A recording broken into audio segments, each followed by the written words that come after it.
Salam sejahtera bagi saudara sekalian dimanapun berada. Firman Tuhan untuk kita pada PJJ 27 Juni sampai 3 Juli 2021, Kisah Para Rasul 17 ayat 22 sampai 23. Begini firman Tuhan. Paulus pergi berdiri di atas Areopagus dan berkata, "Hai orang-orang Athena, aku lihat bahwa dalam segala hal kamu sangat beribadah kepada dewa-dewa. Sebab ketika aku berjalan-jalan di kotamu dan melihat-lihat barang-barang pujaanmu, aku menjumpai juga sebuah mezbah dengan tulisan, kepada Allah yang tidak dikenal. Apa yang kamu sembah tanpa mengenalnya, itulah yang akan kuberitakan kepadamu." Sampai di sini firman Tuhan. Saudara-saudara yang terkasih di dalam Yesus Kristus, tema PJJ untuk kita minggu ini, berbudaya dan beriman. Apa itu budaya dan apakah itu iman? Budaya atau kebudayaan berasal dari bahasa Sanskerta yaitu budaya, yang merupakan bentuk jamak dari budi atau akal. Diartikan sebagai hal-hal yang berkaitan dengan budi dan akal manusia. Budaya adalah suatu cara hidup yang berkembang dan dimiliki bersama oleh sebuah kelompok orang dan diwariskan dari generasi ke generasi. Budaya terbentuk dari banyak unsur yang rumit, termasuk sistem agama dan politik, adat istiadat, bahasa, perkakas, pakaian, bangunan, dan karya seni. Sedangkan iman adalah rasa percaya kepada Tuhan, yang dalam bahasa Yunani dituliskan pistin atau pisteo. Iman sering dimaknai percaya dan tidak jarang juga diartikan sebagai kepercayaan. Dan menurut penulis kitab Ibrani, iman adalah dasar dari segala sesuatu yang kita harapkan dan bukti dari segala sesuatu yang tidak kita lihat. Ibrani 11 ayat 1. Dari pengertian ini, budaya dan iman adalah dua hal yang berbeda. Satu berasal dari akal budi manusia dan satu lagi dari rasa percaya atau kepercayaan kepada yang ilahi. Peristiwa di Athena saat Paulus berada di sana adalah masalah iman. Orang Athena beriman atau percaya kepada dewa-dewa atau berhala-berhala. Paulus berkhotbah kepada orang-orang kafir yang menyembah dewa-dewa yang hidup tanpa Allah yang benar. Paulus ingin menuntun mereka untuk mengetahui satu-satunya Allah yang hidup dan benar, sebagai satu-satunya yang pantas mereka puja. Dia meletakkan dasar dan mengajar mereka tentang asas pertama dari semua agama, bahwa Allah itu ada dan Allah itu satu.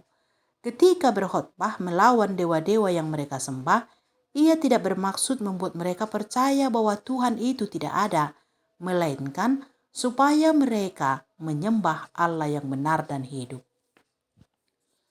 Sebenarnya Sokrates yang sudah pernah menelanjangi penyembahan berhala didakwa di pengadilan ini dan dikutuk, bukan hanya karena ia tidak menghargai apa yang oleh penduduk kota dianggap sebagai dewa-dewa, melainkan juga karena ia memperkenalkan dewa-dewa baru. Dan ini jugalah yang dituduhkan kepada Paulus di Areopagus. Secara tersirat ia mengakui tuduhan yang pertama, tetapi membela diri dari tuduhan yang kedua dengan menyatakan bahwa ia tidak memperkenalkan dewa-dewa baru, tetapi membawa mereka mengenal satu Allah yang sudah ada sejak semula. Paulus berkata, "Aku lihat bahwa dalam segala hal kamu sangat beribadah kepada dewa-dewa." Kejahatan yang didakwakan Paulus kepada mereka adalah bahwa mereka memberikan kepada pihak lain kemuliaan yang hanya layak diberikan kepada Allah. Bahwa karena takut, maka mereka menyembah setan-setan, roh-roh yang mereka anggap mendiami patung-patung yang mereka puja. Sudah waktunya mereka tahu tentang Allah yang hidup dan benar. Mereka melipat gandakan dewa-dewa melebihi bangsa-bangsa mana saja di sekitar mereka dan menyatukan penyembahan berhala dengan urusan hidup sehari-hari. Kata Paulus, dalam segala hal kamu sangat beribadah kepada dewa-dewa. Kamu dengan mudah menerima segala sesuatu yang berbau agama, tetapi justru inilah yang membuat agamamu semakin rusak. Aku membawakan kepadamu apa yang akan memperbaharui agama itu. Bangsa-bangsa di sekitar mereka memuji mereka sebagai orang saleh karena penyembahan berhala ini. Tetapi Paulus justru mencela mereka karenanya. Ia menunjukkan kepada mereka bahwa mereka sendiri sudah menyediakan kesempatan yang baik supaya Allah yang benar itu dinyatakan kepada mereka, yaitu dengan mendirikan mezbah bertuliskan kepada Allah yang tidak dikenal. Ini menunjukkan suatu pengakuan bahwa ada Allah yang bagi mereka masih tidak dikenal, dan Paulus merasa sedih memikirkan hal itu. Tempat yang seharusnya menjadi pusat kebijaksanaan, Allah yang benar merupakan Allah yang tidak dikenal. Satu-satunya Allah yang tidak dikenal. Paulus menyebutkan hal ini dengan bersahaja agar tidak disangka mata-mata atau orang asing yang tidak sewajarnya ingin mengetahui rahasia-rahasia mereka. Ia memberitahu bahwa ia mengamati hal itu ketika berjalan-jalan dan melihat barang-barang pujaan mereka atau berhala-berhala suci mereka.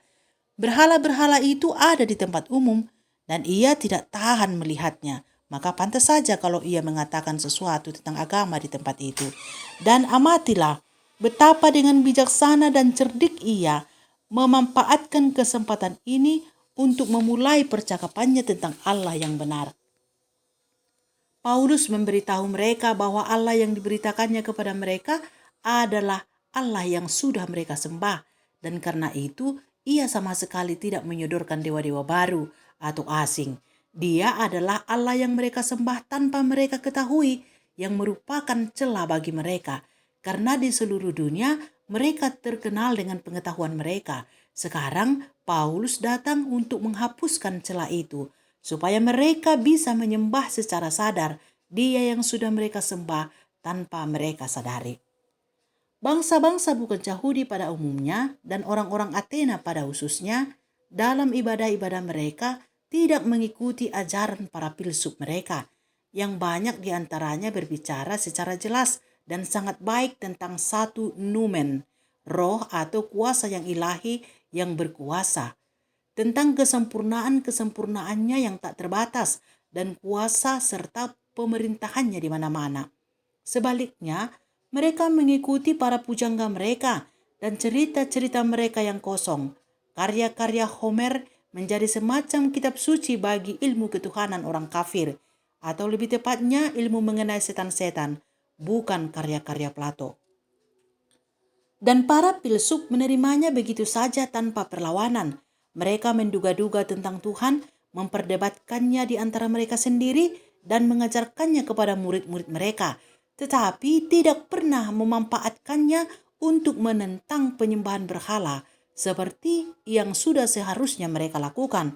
Betapa mereka tidak tahu apa-apa mengenai hal-hal ini, dan tidak terpengaruh apa-apa dengannya. Bahkan mereka membiarkan diri jatuh ke dalam tahayul bangsa mereka sendiri dan berpikir bahwa memang sudah begitu seharusnya. Mereka punya konsep iamus ad communem errorem, yang artinya mari kita mengikuti kesalahan orang banyak.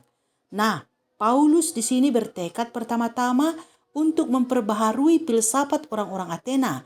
Ia meluruskan kesalahan-kesalahannya dan memberi mereka pengertian yang benar tentang satu-satunya Allah yang benar dan hidup.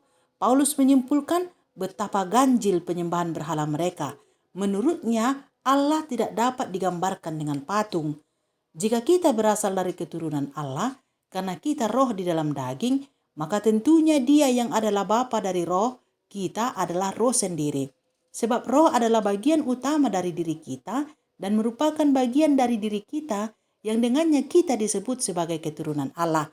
Dan kita tidak boleh berpikir bahwa keallahan itu sama seperti emas atau perak atau batu, ciptaan kesenian dan keahlian manusia. Lihat Kisah Rasul 17 ayat 29. Kita melanggar Allah dan menghina Dia jika berpikiran begitu. Allah menciptakan manusia menurut rupanya sendiri. Tetapi manusia tidak menghormati Allah jika ia menjadikan Allah menurut rupa tubuhnya. Keallahan itu rohani, tidak terbatas, tidak jasmani, dan tidak terpahami. Oleh sebab itu sangat keliru dan tidak tepatlah pengertian mereka tentang Allah yang didapat melalui patung. Sekalipun bahan untuk membuat patung itu begitu mahal, emas dan perak. Sekalipun bentuknya begitu ajaib, diciptakan dengan begitu indah oleh kesenian dan keahlian manusia, dan sekalipun wajahnya, tubuhnya, atau pakaiannya begitu mempesona. Paulus kemudian mengundang mereka semua untuk bertobat dari penyembahan berhala mereka, meninggalkan dewa-dewanya, dan berbalik darinya. Ia juga mengajar mereka untuk percaya kepada Tuhan Yesus Kristus dan menunjukkan kepada mereka betapa tidak beralasannya mereka menyembah ilah-ilah lain. Ia membujuk mereka untuk tidak lagi meneruskan ibadah mereka yang bodoh itu, tetapi untuk berbalik darinya kepada Allah yang hidup dan benar. Alasan kuat untuk mempertegas perintah ini ialah karena penghakiman yang akan datang. Allah menyuruh kita untuk bertobat karena Ia telah menetapkan suatu hari pada waktu mana Ia dengan adil akan menghakimi dunia. Saudara-saudaraku yang terkasih di dalam Kristus Yesus, lewat renungan ini sebagai orang percaya, jangan lagi ada penyembahan-penyembahan berhala, sebab semua itu adalah perbuatan yang sangat keliru. Seperti datang ke kuburan nenek moyang dan leluhur untuk meminta berkat dan petunjuk, memberikan sesajen pada arwah-arwah yang sudah meninggal supaya tidak mengganggu kehidupan. Semua itu adalah kebodohan yang harus ditinggalkan. Sebab penghakiman Allah akan berlangsung dan setiap orang yang melakukan kejahatan ini tidak luput dari penghukuman. Para hamba-hamba Tuhan, marilah teladani Rasul Paulus dalam pelayanan. Dia bersedih melihat kebodohan penyembah-penyembah berhala itu dan tidak cukup bersedih saja, tetapi menyampaikan kabar baik dengan sangat bersahaja supaya mereka yang berlaku bodoh diselamatkan oleh pemberitaan yang benar. Dan jika dalam budaya masih ditemui semacam penyembahan berhala atau tradisi yang menyimpang dari iman Kristen, baiklah kita memberi pengajaran iman Kristen dengan penuh hikmat dan kesabaran. Amin.